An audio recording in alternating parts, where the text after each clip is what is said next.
Hi guys. I was gonna put on these mics, and the headphones. However, I thought I would just talk to you because this is the pod room. It's come a long way, even though we haven't done any decorating back here. I have been trying to put this together because attorneys that work here are very short on time. I wanted to put this podcast together because I feel like I don't know any attorneys with interesting podcasts. So, the podcast today that you are about to see is Adam. He is my boss. He runs the firm. I had a lot of questions for him. I wanted to know his perspective being the higher up. So the very first podcast that we're going to do, it's going to be very short, but we're new at this. So please give us a break. This one's going to be called The Boss Perspective. And then the second part to that is going to be called What You Didn't Know About Trial Lawyers. I think it's pretty interesting to see these attorneys working and understand what being a trial attorney is, how it feels to even be a boss.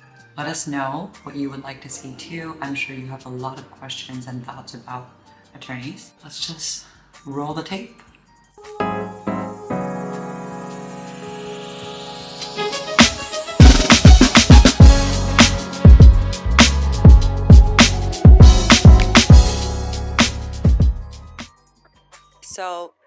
All right. So, what do you think people's perception of you is, especially being an owner of a law firm? I think people think that I'm a pretty serious person, usually. That's what I've been told, but I'm actually not that serious of a person. How would you describe yourself? I don't think I'm a funny guy. I'm like low-key funny, but I'm not like a normal funny guy.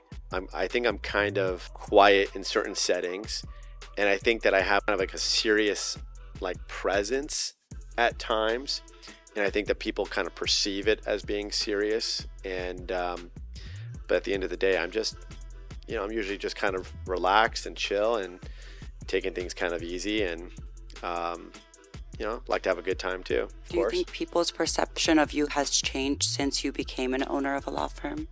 Honestly, I don't even really consider myself as like an owner of a law firm. It's more like captain of a ship. I actually hate the word boss. Really? Because we're such a team, and you have to be kind of like a team and have partners, and there's different levels of partners in a sense, but even the secretaries are partners, the paralegals, like we're all, even you, it all takes us all to make the ship go. You can't just have a captain. I think that's what makes you a good boss, though, even though you don't like that word. How does it feel like running a firm? Stressful. Stressful? Should I be looking at the camera? You could sometimes look at the camera. It's like the third person here.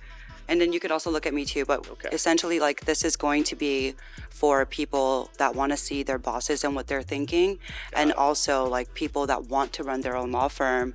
Like, just basically trying to help people out there. Yeah, so running a firm is very stressful. It's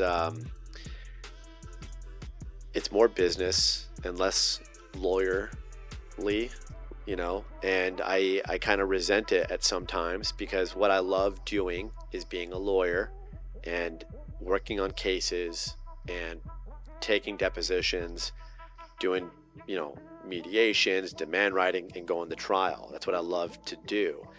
And you can't do that the way you want when you're trying to run an office.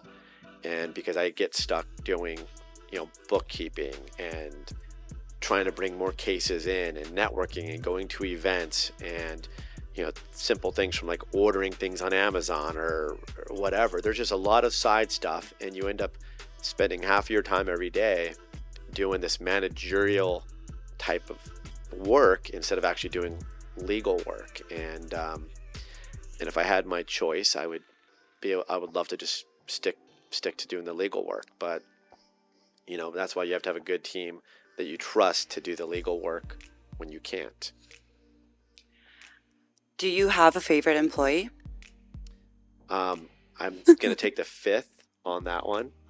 Okay. Because I think that's unfair to so you do have a favorite employee. You just won't say. I actually don't have favorites of almost anything. That's good. It's like I'm one of those people who if somebody says, "What's your favorite color?" It depends. Yeah, okay, same for me. That Yeah. makes sense. You know, favorite food? It depends. What makes you upset? This is like a question that kind of goes around in the office because he doesn't get upset ever. But if there is anything you don't like that kind of like irks you, what would that be? Right. So I don't get upset. Ever. Almost ever. It drives my wife crazy, actually. And the reason is, anytime something goes wrong, there's nothing productive is going to come out of trying to get upset over it or point fingers or make blame for it, right? It's just, let's just move forward, figure out how to fix it, and ultimately I'm a problem solver. That's kind of how I've been my whole life. That's how, it's like very engineering like, it's like building Legos and doing construction. These things that are like my hobbies, building motors and cars. I just, you always come across problems, and you just, instead of getting angry, you just figure out, how do I fix this and how do I move forward? So that's kind of why I don't get angry. Is there any little simple thing, like if somebody steps on my shoes? I think the stuff that bothers me the most is like gossip and rumors and just kind of like office drama. Because like when I come to work, I just want to work, and I just want everybody to just, this is the place, do your job, get along. It's not high school. And, there's always some aspect of drama. Politics, office politics. Office politics. How do you deal with that, especially because you are the owner? I don't know.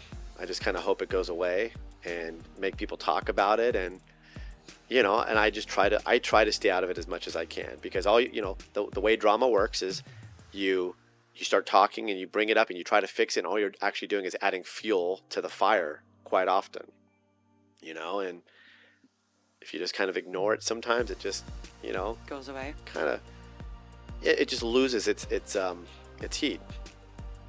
That's very good. Okay, how would you describe yourself as a boss?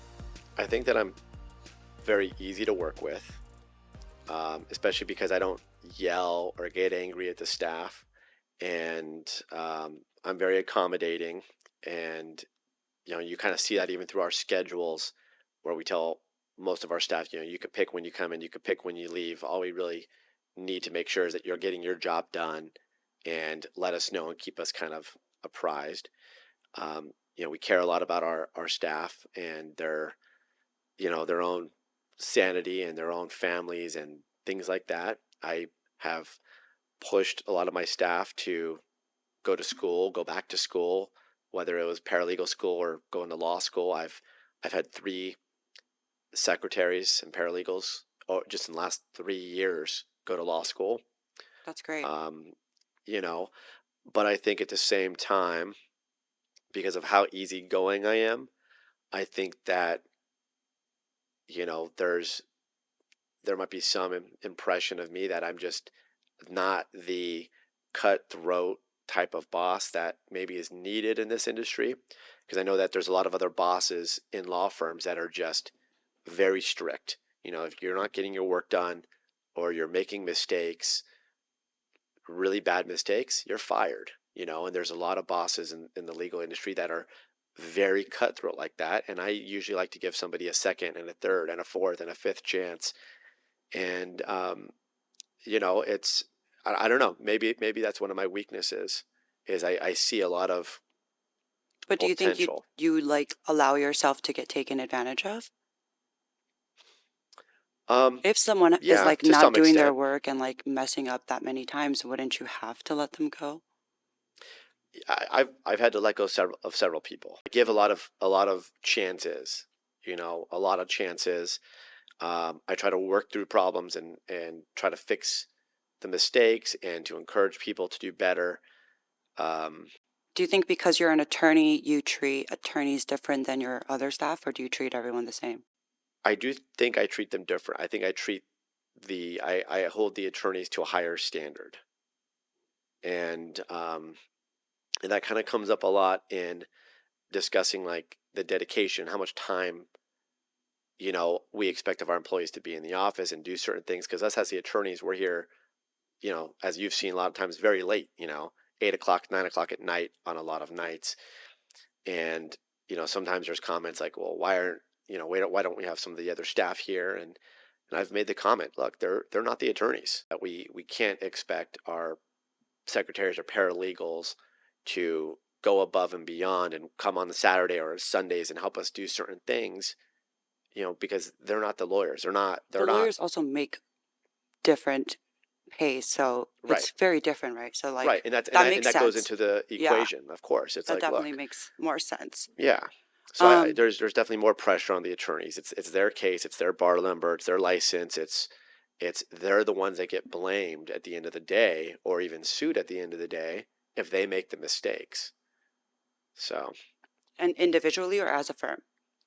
well, I don't know because I've never had either. So Thank I've God. never been sued or Thank God. for screwing anything up. So.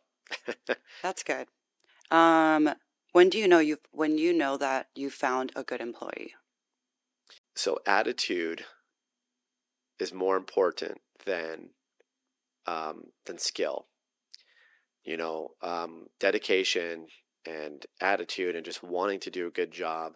And I think that there's always going to be places for somebody who has a good attitude, who's willing to work hard, who's willing to go above and beyond. Um, but what dictates other things is their skill level and their productivity and how their work product that will kind of dictate the heights that they can achieve within an office. But ultimately, attitude goes a long way. What do you when do you know you've found a bad employee? I think that the attitude shines through real quickly, and attitude's kind of like a broad word, but when you Can you see, give an example? yeah, you end up seeing employees who just kind of come here just to clock in and clock out and just to kind of complete their 9 to 5, and over an 8-hour period, maybe they only get 4 hours of work done, How and can you tell?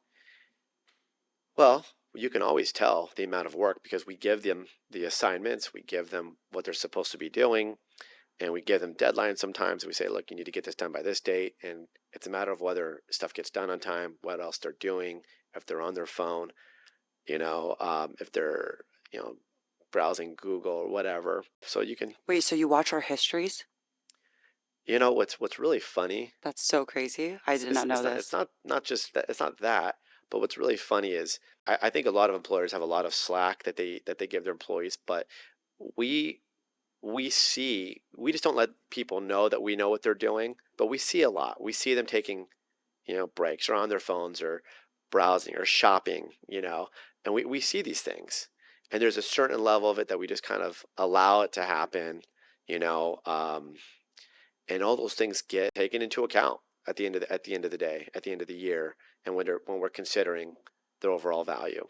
Do you think it's weird having a marketing person? Because like if I'm on my phone, it's like for work. How do you tell the difference? I don't know. Or am I your first in-house marketing? You are the first in-house marketing. Woohoo! Since you are a boss, what is your advice to those fellow employees out there that probably work at a law firm or work anywhere? I think that there's this current cultural thing that's happening with a lot of Quiet quitting? yeah, and I think that if you think that you can do that and progress in your office, you're just wrong. I feel like coming from an employee, if you're at work and you don't like your job, you're not really hurting the business, you're hurting yourself more.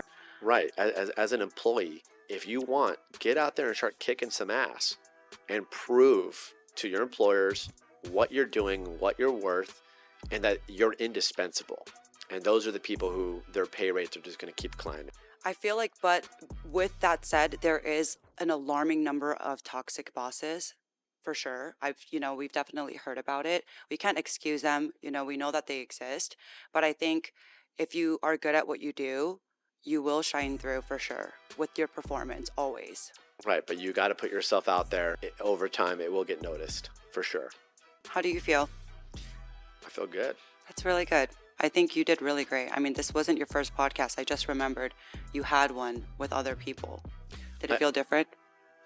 It kind of did, because most of the ones I've done in the past were with like a group of people, and I'm getting asked very specific questions on like my area of law, and I'm not doing a lot of talking, you know, because there's a lot of people in the room. But This was mainly this is for more you. like a one-on-one. So Yeah. it's kind of interesting. Well, we will keep posting, right? All right, let's do it. Sounds good. All right, we're going to end it here. Thank you. All righty. Say bye to YouTube. Adam, say bye to YouTube. Oh, bye, YouTube. Okay, the ending of the video. Thank you guys so much for tuning in. That's not how you end a video. Oh my God. We are definitely going to be doing more podcasts. I don't know what we're going to call it yet, but I have come up with some names, and I'm hoping that we come up with a name before this comes out so that you can actually see it. But make sure you like, you subscribe, follow us on all of our socials, Savin Foreskin Law, PINWC, and more to come soon. Bye.